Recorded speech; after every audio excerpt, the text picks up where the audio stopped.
The superstars have been shaken up. The tag titles have changed hands, and Bret Hart is no longer in the Hart Foundation, which makes the name a little inconspicuous because the main guy is not in there anymore. But hey, maybe he'll appear on this episode of Raw. No, but I like the sound of that. And that. What the fuck? Anyways, it's Drew McIntyre versus Christian. We welcome you live in Monday Night Raw in Boston, Massachusetts, and Drew McIntyre. It has been 2 months since he has lost the United States Championship. And ever since then, it hasn't been in a consistent place. Actually, no, it's been 3 months because he lost to the Night of Champions. Sheamus beat him at Night of Champions. He beat Kane, then lost it to Kane anyways. And Kane hasn't had a title defense at bragging rights. Drew has decided that right now is the time to start testing the waters to see if he can reclaim his United States Championship that he lost in what he considers a fluke victory. And he's actually coming out in a brand new attire to try and test this. It's red, and it flipped the Scottish flag he usually has. I like it.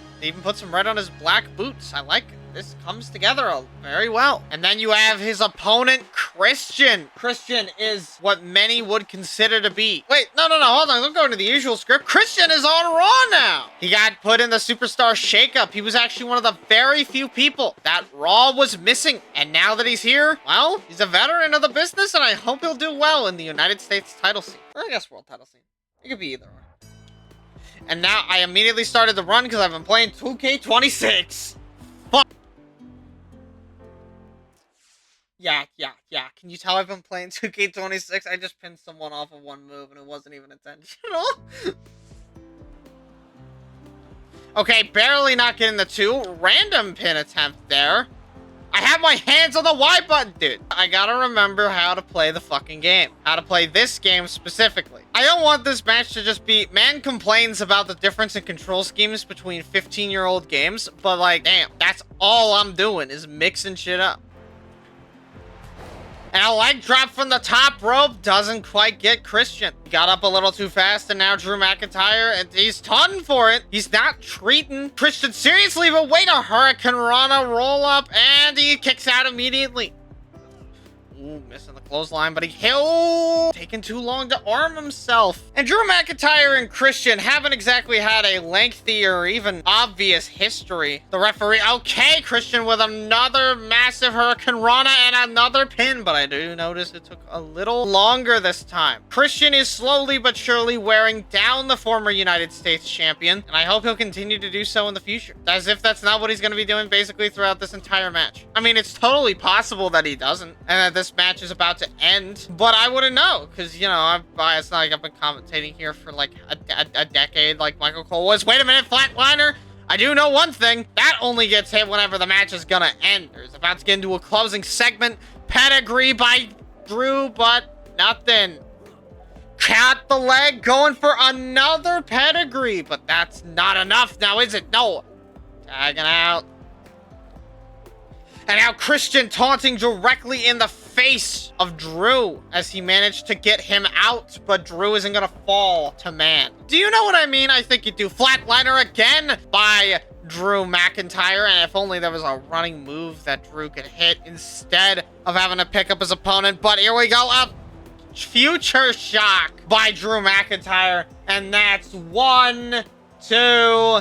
That's it. Drew McIntyre has beaten Christian. Welcome to Monday Night Raw. It doesn't get any easier from here. Wait a minute, though. This match has been restarted as a submission match. Who does it give an advantage to? Who does this give an advantage to? Ooh, okay, we're starting this version out of the match off with Christian barely hitting Drew McIntyre. Drew missing that one, but coming back in and hitting the clothesline successfully. Are we gonna see a repeat? Oh, this time Christian rolled out of the way completely. And now Christian is dancing on the outside, trying to figure out what he should do. I was about to say that there are no disqualifications in a submission match, but that is just straight up not the case. I don't know why I was about to say that. I'm sorry that I can lie to you. And you would never know unless I correct myself. Well, you could just like look it up, but you would never do that. Also, encoding overload is happening again, so I have a feeling this might be a little choppy. You know what? I'm gonna do this way. I still have to finish the match though, so and then it got choppy as shit, just like in the Rock David match. If you want to watch actually fluid wrestling content, skip to this timestamp. Okay, back to the video. I still have to finish the match. I can't just not stop record. I can't just stop recording because shit isn't working if I have to finish the match. I guess we'll finish the match, and if it's choppy, I'll just like, I mean, it looks fine in the preview, but the last time it looked fine in the preview and then in the actual video itself, it freaked the fuck out and just got choppier and choppier. So, you know, I don't exactly have the best idea of what to do or what setting I'm looking for. It's like, where the fuck? I forgot what the fucking encoding presets are. But yeah, Drew McIntyre and Christian having to fight again for the rights of mankind. I don't think this match is actually that big, bro. I don't think this is literally fighting for the benefit of mankind. Not this episode, at least. Maybe next episode. And Christian is fighting back against the flatliner. Christian, being the veteran that he is, will look to get any sort of advantage over Drew McIntyre. And if that includes knowing he's gonna hit the flatliner and reversing it every time, except for that one, then so be it. Whatever. Then there's the future shock. And you didn't go down to the submission. And I'm getting folded. Hooray. And a nice little German suplex by Drew. You should think about getting Christian out of that corner and maybe going for a submission of some kind. You know, it'd be pretty great if he could hit it. Well, now he's back in the fucking corner. Drew, get him out of the corner. And now the fans are chanting Christian rules, but it seems a part of Drew's strategy is to keep him in that fucking corner. And I genuinely don't know why. And this gives Drew the perfect excuse. He's got him in an armbar. Can this be enough? Will it be enough? It is not, but Christian definitely struggled to get out of that one. Just a couple more moves and it's, oh wait, there's one. And that's a boom. But Christian again thwarting Drew's plans. And now Drew going after the arm again, but he's got him in the ropes, but he's just ignoring it. One. The ref counts to 3, but Christian gets out on his own. It doesn't seem like he's ready to go down either way. But maybe it's just because he's looking after the arms instead of going after something a little bit more malleable. Wait, Drew's listening. Drew's listening in on my conversation. Will he tap? He taps! That's it! Drew beats Christian twice to win. Drew, what about The Rock? I didn't even think about that. 2 very boring minutes later. I did a couple things. Hopefully that fixes at least some of the problems. Anyways, up next is The Miz versus Kane. And up next, Kane is back out here. He did not defend his United States Championship at bragging rights, but it kind of feels like he did, considering that he beat Primo at bragging rights. Tonight, he faces a man similar to Primo in The Miz. Will it just be a repeat of bragging rights? Or will The Miz actually do something different and win the match? And there's The Miz. And wait a minute, we saw this from Primo too. He's not out here yet. That can only mean one thing. Nope, yep, there he comes. And boom! His shoulder's looking a little bad. Maybe that's why he did that. Either way, Miz is being told to get up. And Miz just stands there and lets the Miz hit him. And now Kane, okay, wait, he rolled him into the ropes. How is he not out of the goddamn ring? He should have flown out at the speed of damn sound by this point. And that is a massive flying clone. That's not a flying clothesline. That's a fucking punch. Why did he punch him? Was he too far or something? Either way, Kane is double axe handling a man that's on the ground. I don't know why that happens. That's just a weird thing about this game. And the Miz is now attacking Kane, and he's actually being kind of successful, just slamming his head into the ground over and over again in an attempt to get him to sit still. But wait, oh no. He rolls out arms way, but he gets hit in the foot, which is nothing special to Kane. But the Miz is just ultra intuitively. The Miz is going for it again, but once again, Kane rolls out of the way and he gets hit. What? Miz going for what the hell? How did Kane do that? And now the Miz has stopped moving after that one. I would too. Play dead and hope he stops. But that didn't work for Miz, so he's got to actually play the game, so to speak. Oh, God. Into the corner? The turnbuckle should have eaten all of that, but for some reason the ropes held Miz in place, essentially, which is confusing to me, but what is... Yo, I was pressing X that whole fucking time game, and you said no anyways. And wait, there's a massive sidewalk slam, and I am very shocked that that went the way that it did. Referee! Boom! Count the goddamn pin.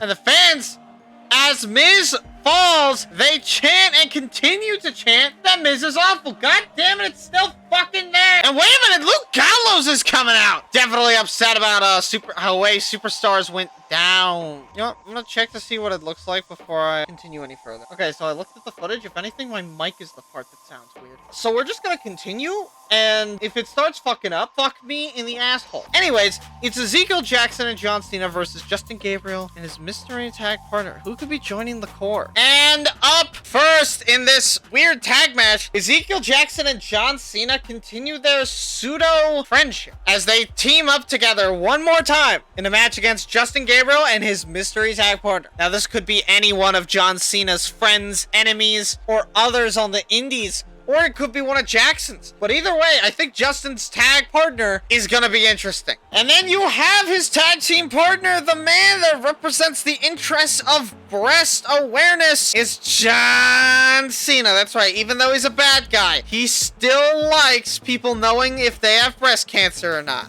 And he doesn't have eyes or teeth, so maybe it's not John Cena. I don't fucking know. And then you have their opponent, Justin Gabriel. And who is Justin Gabriel gonna bring out with him? I'm curious. Who you got? Is it David Otunga? It actually is David Otunga! What? What? The fuck? We have just seen the biggest swerve in all! And is it a false count anywhere match? I should have known! The Nexus's only one match was a false count anywhere match against the Union. And now, Justin and Gabriel are back in a ring. Does this mean that David is gonna be on Raw now? And now they're beating up on David, but Justin Gabriel is saving him. He's attacking John Cena now. Justin and John, two of the biggest members. I did not expect... They just keep teaming up on David, though. Cena now dealing with David, Justin dealing with Jackson. Either one of these two you have to face is not a good time for you. David Otunga with a massive power slam. Is that it? But Jackson breaks up the pin, now turning his attention back to Ezekiel Jackson. We've seen Ezekiel Jackson take out people like Justin Gabriel before, which is why Gabriel is being ever cautious, but David is not, and it could be costing him. But I don't get it. Why did David come back to the core? This is just the Nexus 2.0. Does that mean it is the Nexus? Yes. I genuinely have no idea what's going on right now. And now that sledgehammer coming into play against John Cena. And then David's got a chair now. These two are taking it to the impromptu tag team of Cena and Jackson. Now Justin Gabriel's going up top, and that is a hurricane. Wait a minute, Jackson pins David, but it's not enough. And now Justin Gabriel, wait just a goddamn minute. That's a pin. No. Is that 450 to Cena? It's a 450 to Cena. David is now attacking Jackson. Jackson is laying off. He needs to go help Cena, but Justin Gabriel and David Otunga bury the hatchet and beat John Cena and Ezekiel Jackson. What in the fuck? The core is now the Nexus 2.0. Anyways, in our main event, Edge, Punk, and The Game. I said I wouldn't do that. The Game fight for the #1 contendership. And then you have the opponent of the Rated R No, wait, that is the Rated R Superstar. I'm all over the place today. But Edge had lost as team captain. Taker, Zack, and Archer defeated Edge, Sheamus, and MVP in the second to last match of bragging rights, which led to, well, Raw's victory anyways. But Edge let the ball down for his team. Now, Sheamus got all the blame because he didn't clutch out the 1v3 alone, according to Edge at least, and MVP. But hey, what's a little bit of strife without a little bit of devil in the lettuce? What? And then you have his opponent, the Straight Edge Society leader himself, one half of the Unified Tag Team Champions. That's right, it's CM Punk, and I'm not gonna lie, I think he's seen better days. Definitely seen better days, that Punk. What the fuck is this shit? Why is there... You know what? That would explain it. That would explain it all. I don't want to do this today. I'm gonna make it a 3-day thing because I've already had problems with recordings. So you know, just fuck you. The next day. So after much consideration and much delay, I decided, fuck it, we ball, and we're just gonna go. And if it doesn't work, I don't fucking care. And CM Punk, the devil on your god damn it. Fuck you. And then you have his opponent, again. I said I wouldn't do that. God damn it. And Triple H is looking to finally get back at Michaels for betraying him. A few months ago, back in June, Shawn Michaels betrayed Triple H just like Triple H did to him in 2002. That time, they had a match at that was unsanctioned. But this time, a one-on-one match at Survivor Series will have to suffice. Inside the Elimination Chamber. Can we talk about this? I am so tired of this game fucking crashing, dude. I am moving to Xenia, by the way, because I can't find the DLC for RPCS3. The only thing I have to sacrifice is I can't do custom attires, and Pyro doesn't work properly. That's it. Other than that, you run the game on Vulcan, the game runs like a fucking beauty horse. But SPR 2011 can't fucking run! And then you have his opponent, CM Punk. Alright, you know what? It is fucking nuclear option time. And I'm not talking about the last time we did it. The next day. Alright, I turned on strict rendering mode. I did it. Favorite fucking part of every single video is the part where I can't fucking talk because of this goddamn microphone. I swear to shit. I skipped CM Punk. I don't care anymore. You know what? We're just moving on. I fucking fuck this shit, dude. And the game, Triple H, Edge, and CM Punk are all heading in the ring, and now Triple H is just trying to steamroll through everybody. It's gonna be very hard for the game to be able to do this, though, because reminder, he has been on quite the losing streak. If I remember correctly, it was like 10 at one point. Maybe not anymore. Definitely need to make these fucking games louder, bro. Now Edge doing it, but Triple H knows that this is not anything to be worried about. CM Punk will not tap, and in fact, Edge lets go before Punk even gets close. Damn. He really hit that guy. Wow. All three of these men have had some form of history with one another. It honestly makes it quite a bit more shocking that this triple threat match hasn't happened any earlier. Boom. But Edge now going after Trips. He's not forgotten. Triple H never forgets. What the fuck? Dodges. CM Punk misses. Edge doesn't. Now CM Punk, wait a minute. CM Punk is going after Triple H with the single leg busted crap, but Edge isn't too sure that Trips is gonna kick out. He knows his losing history, and he is willing to part ways with some of that to make Trips look better. Chop. And wait, is that that's a spine buster? Can you? You know what? Fine, we'll just go out to CM Punk. And now Triple H hits a pedigree on CM Punk. He has to get Edge somewhere close to being out of the ring, and there he goes. Yeah. Is that enough to put CM Punk away? Yes, it is. Triple H is going to Survivor Series to face Shawn Michaels. And it took 4 recordings to get done with Raw. I lied. It took 7. 7! That was cool. I do strict rendering mode just solves basically all the problems. The problem is that the rendering is too loose. Edge and Triple H have a worse relationship. That makes sense. Dolph is now above someone. And now Drew went above The Rock and Jackson, but nobody moved. Okay. On to Superstars and being fed to the Wolves, being fed to the Wolves, being fed to the Wolves. It's just 3 one-on-one matches where someone is getting fed to the Wolves. Welcome to Squash Match City. And we welcome you to Thursday Night Superstars after fucking 8 billion years. And Kane is back. The United States champion is fighting one of the new additions to the Raw roster as he takes on David Otunga. Now, David Otunga has a win over The Rock, who is also on Raw now. So there is a very, very, very real chance that this man right here pulls in the fucking work and gets him. Or not. I'm not entirely sure. And then you have David Otunga. This man rejoined the Nexus on Raw, and I don't know why. I still don't understand the point behind it, but wait a minute. David is attacking Kane now. I'll take that bet, question mark? I don't know if that means it's getting worse or if it's getting better. Kane now, okay. We've seen Kane do this plenty of times, but David's in the ropes now. And wait, SmackDown. Wrong show, dumbass. Kane, of course, the current United States champion. David Otunga getting an opportunity like this so early into his time on Raw is a great thing. The problem is that Kane is the United States champion and he doesn't take prisoners. And it's really hard to beat Kane. I think Kane was looking for a diving clothesline, but David stopped getting back up. So now he's doing that. Oh, David dodged the clothesline, but again, Kane is just fast and crafty and all of the words that you want to use to describe a literal demon. And wait a minute, Sidewalk Slam! Wade Barrett is back! It has been quite a minute since we have seen Wade Barrett come to the defense of David Otunga. Kane was gonna try and get him, but... Are you? Wade Barrett has kicked David out of the Nexus again! What did we do that for? What was the point of bringing back the Nexus? If Wade was just gonna destroy it in 2 seconds, the story continues. Kane is just gonna pin David off of that? 1, 2, and it works.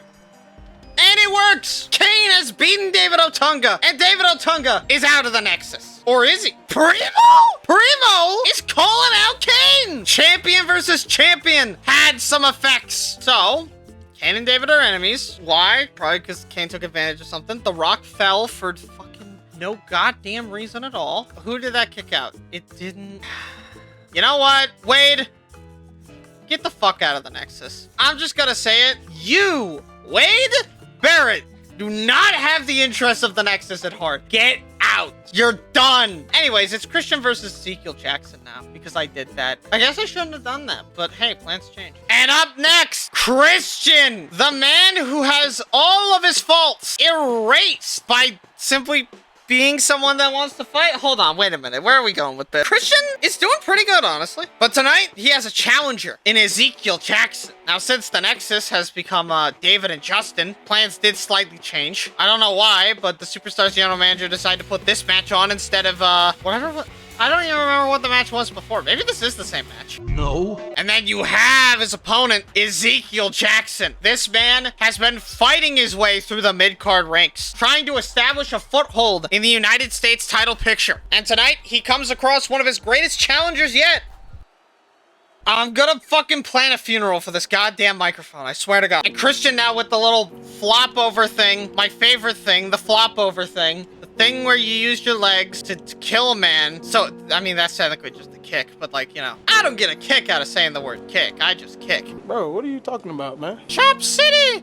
And Christian hitting elbows, piling on the offense against Ezekiel Jackson, just making sure that he's just out of reach enough. Wait, oh, that was smart. That was a smart play by Christian.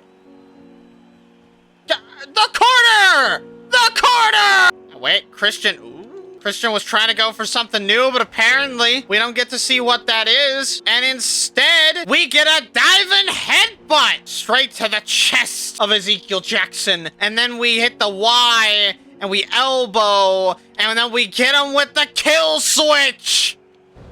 And that's it for Ezekiel Jackson. Not even close to putting his foot on the ropes. Christian beats Ezekiel Jackson, fair and square. The game hasn't crashed since I turned on strict rendering mode, by the way. I just want to say that. That might have been the setting I've been missing. Anyways, Christian went above Shad, and Jackson went below The Rock, I guess.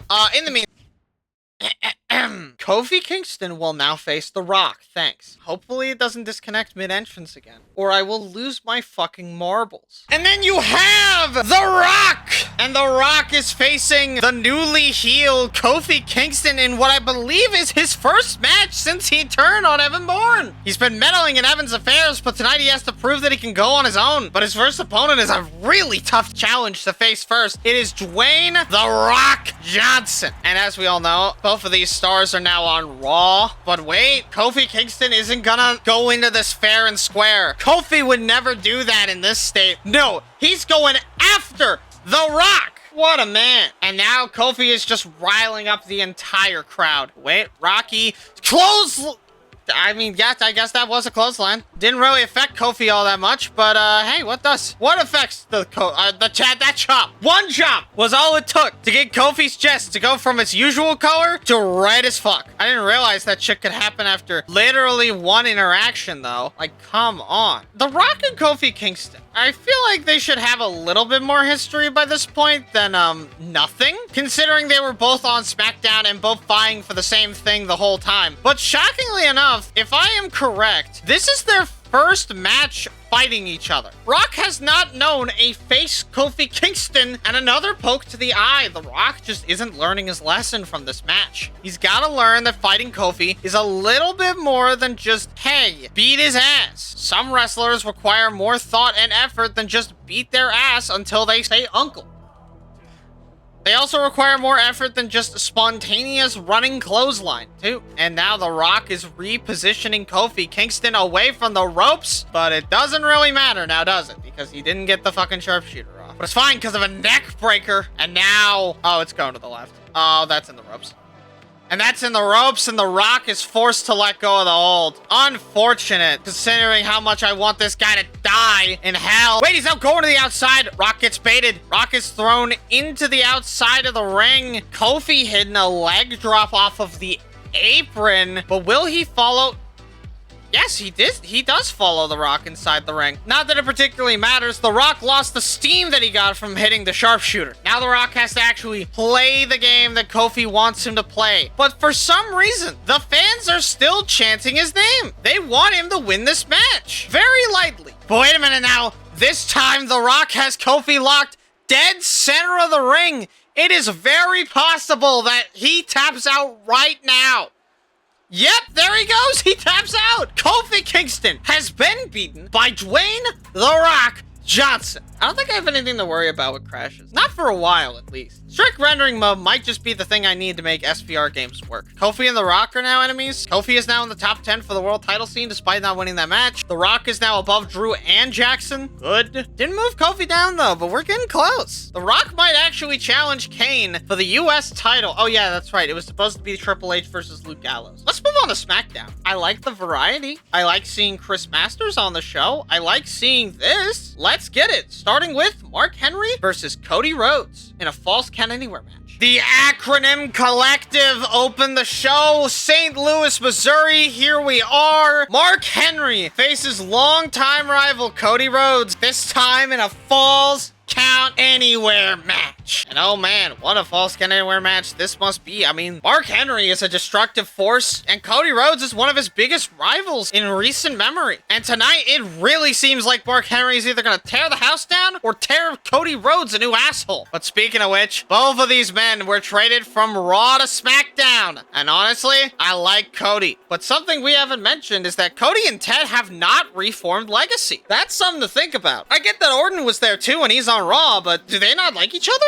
What happened? Probably something to do with that triple threat match that happened at Starrcade. And Mark Henry immediately clobbers the great big Cody Rhodes. Boom. Boom 2. Boom 3. You know it's all about. Cody Rhodes and Mark Henry have been in a few matches. I think Mark Henry actually saved MVP from, it was either Cena or Cody. It was Cena. And I'm rightfully to believe that it was actually Cody. I just said it was fucking Cena. And now Mark Henry is exiting the ring, just baiting Cody Rhodes to come out. And yep, there it is, the bear hug. The ref is now struggling to get next to these two for the submission. Cody could tap out right here, but I don't think he will. I think he can survive. Cody has survived the bear hug of 2011. Now, wait a minute, Mark Henry picked up Cody Rhodes. World's strongest slam on the outside. That has to be it. Cody ain't kicking out of this one for shit. That is it. Mark Henry beats Cody Rhodes. And what a way to go out and do it. Slamming him on the floor, baiting him out to the floor. He caused his own downfall. Cody could have done a springboard or something, but instead he decided to follow straight forward, and that's what cost him. Cody didn't craft a plan. Mark Henry is now above Zack Ryder, and he's above Cody and MVP. We could see Mark Henry challenge for the IC title at Survivor Series. in the meantime, it is Matt Hardy versus Chris Masters. And up next, in our second match on SmackDown, we have the other member of the Acronym Collective, which is just two people, Matt Hardy facing Chris Masters in a submission match. Now, I don't know if you know this, but I think this match favors one person in particular, because Chris Masters, I don't know if you know this, he has this thing called the Master Lock. Matt Hardy doesn't have a lot of submission prowess in his kit. I think Chris Masters wins this one. But hey, I could be wrong. Chris Masters may be the masterpiece, but the only thing I've actually seen him do is like jiggle his fucking biceps. And Ezekiel Jackson is in the crowd for tonight's showing. Who is he taunting here? Matt Hardy? I would assume Matt Hardy, even if you're on SmackDown. Jackson's hate for you will cross between show boundaries. Same thing with Primo and Kane. Those two hate the fuck out of each other. And I imagine they're gonna be dying for years. Massive attacks by Chris Masters. I forget how much I hate Masters strikes. He's just actively the worst set of strikes in the entire game. Full stop. And these two are just going back and forth. The closest thing we have to chain wrestling, but Matt Hardy puts an end to that. No chain wrestling for the Master and Hardy. Grabbing the arm, but it's not enough to satiate the desire of violence. And Matt Hardy, wait, that's a T-bone suplex? And that might be a little in the ropes here. It's not. He's like reaching over for it. It's like barely not in the ropes. Is Matt gonna tap? Matt's not out yet. Chris Masters is gonna have to put in more effort to put away Matthew. I mean, he's not even limping yet. You gotta think about the odds and justifications. He should be limping by now. Two kicks to the midsection. Who the fuck do you think you are? A wakeful Nelson slam. And now another T-bone suplex. This is gonna have Matt Hardy on the ropes. Wait a minute. It's Mark Henry? Oh, you have got to be kidding me. For some reason, when Mark Henry showed up, everything started running slower. Headbutt on the barricade. Matt Hardy? What the fuck is Matt Hardy thinking? You're just giving him the perfect excuse to... Never mind. Set and mark up the ramp? What the fuck is going on? And now a double axe handled by Chris Masters. The fucking Chris Masters now going out of his way to deal with... Oh, shit. Oh, right on the fucking steps. And wait a minute. That's a T-bone suplex to Mark Henry. Matt Hardy is just waiting him out. Mark Henry is leaving. That shit just backfired. But wait a minute. Chris Masters has got a different approach. Pulling on the face, but it's a rope break. Oh, there we go. There's something that fits in the arsenal of Chris Masters' attacks. Double knees to Matt Hardy. And another T-boner? No, Matt Hardy shoves him off, but it doesn't matter because he hits him with the T-boner anyways. And wait a minute. Is that a rope break? It's gotta be. It's not. Is the ref looking at his toes and he's out? Damn, he tapped out really fast, but either way, Chris Masters has defeated Matt Hardy. Jesus Christ. Well, at least Mark Henry didn't fucking betray him after accepting him. They're enemies now, and that didn't do anything. Anyways, it's Maurice versus Eve. And with this motherfucker's betrayal of SmackDown, Maurice has set herself out to be a true heel. She is gonna fight for only her. At bragging rights, she attacked Beth during her match with Michelle and tried to cost her the match as a way to get a title match with her at Survivor Series. And you know what the funniest part is? It almost worked. But in the end, Beth won, securing, well, not really securing, but adding another point on the board. And somehow, Raw did not choose Maurice in the draft, instead picking Melina, SmackDown's only unused female on the roster. I don't know why I said female. And then there's her opponent tonight. It is Eve Torres. And Eve is, of course, Eve. I don't really know what to say. I just hope that Eve kicks Maurice's ass.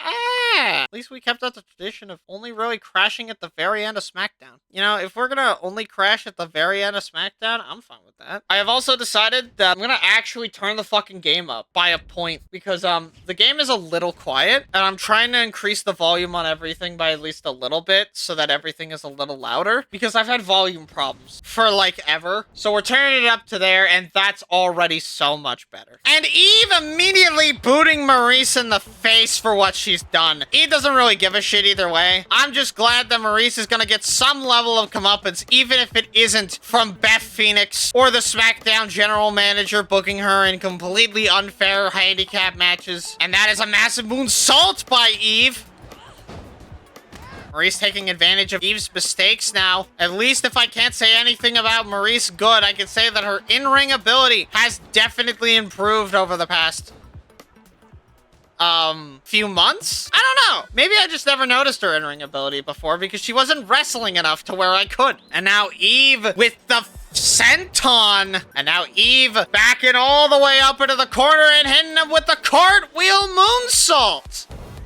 That's putting Maurice away for sure. And that's 1, 2, 3. Ding, ding, ding, motherfucker. Ding, ding, ding. The match is over. All right, so we don't have to worry about as many crashes as before, but I think by the end of TLC, I'll still have to deal with crashes anyways. So like, what the fuck ever. Eve is now above Natalia, but not Maurice for some reason. The main event, who's facing Big Show at Survivor Series? The Undertaker for like the 3rd time, or Batista? The Undertaker faces Batista in a 1-on-1 number 1 contenders match to the side. Who will face Big Show at Survivor Series? And honestly, I'm just glad that Taker doesn't have a fucking bandana on his way down to the ring again. That shit at Bragging Rights was kinda ass. And then of course you have his opponent, Batista. This man can only say so much before he is relegated to a position of absolute nothingness. The man was fighting a little bit on Raw, but now tonight he enters a land betrayed by its general manager, SmackDown. SmackDown elevated the mid-card more. It seems that whoever the SmackDown general manager is, they want to have SmackDown be a show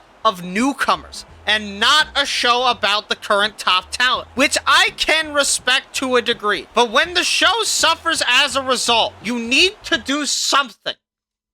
And now Batista, nope, Taker immediately shows the man who's boss. I reckon, but it seems that this match is going to be highly competitive, highly back and forth. Big Show staggering his strikes, trying to make sure Kane knows that he's, goddamn it, Batista, you've missed a fucking grab in midair. Brother, how do you do such a thing? But yeah, Batista apparently also kept his look from Bragging Rights. He's one of the very few people to actually do that. Along with Kane, and probably someone else. Now, Spirit, no. I, for one, am very excited about the prospect of Batista coming over to SmackDown and immediately joining the world title contention scene. It's been lacking for a minute, but Taker is looking to beat his ass in the strikers scene. Batista can hawk Taker around like it's nobody's business, and that is the crucial advantage that Batista has over the Undertaker. Strength relative to other things, I guess. Kane's the thrower of the group. Taker is more of the striker and the brawler of sorts. And that's a, no, it's not a spear. I'm a liar. And that's a, ooh, dodging the big boot. But a spear by... I'm so fucking over this. We're back live. The situation has been corrected. The universe has been restored. And Batista is now facing The Undertaker once again. Or I guess technically in a rematch. Batista immediately comes over from Raw and gets an immediate #1 contendership shot against The Undertaker to fight for Big Show's title at Survivor Series. And there's a part of me, Jesus Christ, that thinks that Batista's gonna win. And there's a part of me that thinks the Taker could win too. And a spear! He hits the spear! And he fucking disappeared. What? And that's a Batista. That's a bomb. That's a Batista bomb. I'm sorry, that was the Taker finisher thing? And 1, that's 2. He kicked out at 2. The Undertaker kicked out of the Batista bomb at 2. This is the Undertaker that we've been missing out on. Kicking ass, taking names, kicking out before 2 at a singular finish. And it's a massive clothesline, and now Batista's just following him to the outside of the ring because why not? There's no problem here. Batista's tripping him up, putting him in an ankle lock, but this doesn't do anything if he's outside the ring, but he let go of it, so I guess he at least knows that. That's good. A shoulder tackle. Batista should probably take this inside the ring. You are going to be seen as a... Okay, I was about to say, you're going to be seen as a fake champion if you win by countout in your #1 contenders match. At that point, you didn't even have to try to get it. You just got it. I mean, to be fair, Batista joined and then immediately got a shot anyway, so I assume that's going to be a criticism throughout his reign, no matter what fucking happens. Snapmare, and that's a big boot straight to the face of The Undertaker. And surprisingly enough, Batista's been very successful in his Batista bombs tonight. And Batista thinks it's so it, he's even gonna do the little taunt beforehand. 1, 2. That is the end of Friday Night SmackDown. Or not! This match is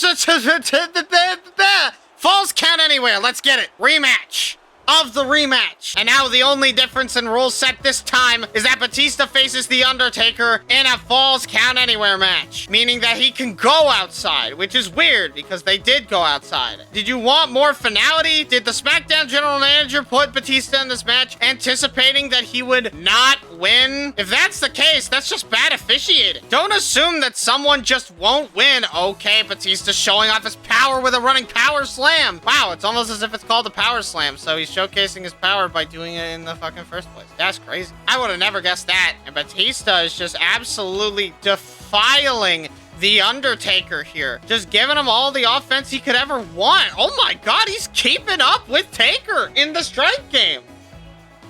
Oh, wait.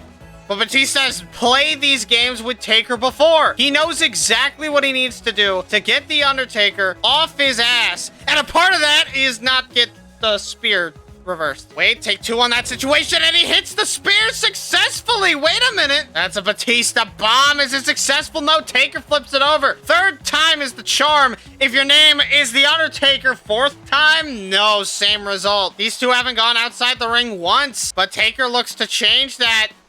Never mind, he actually looks to keep it the same. Oh my god, just absolutely obliterating the dead man with attack after attack. And now he finally hits the Batista bomb for realsies. Is that it? Is Taker down and out for real? Yes, he is. Batista beats Taker and is officially, for the second time, the #1 contender. This video has taken way too long to make, way too long to record. I'm sorry, but RPCS3 just won't play nice. That's it. See you next time, maybe, if I don't die first.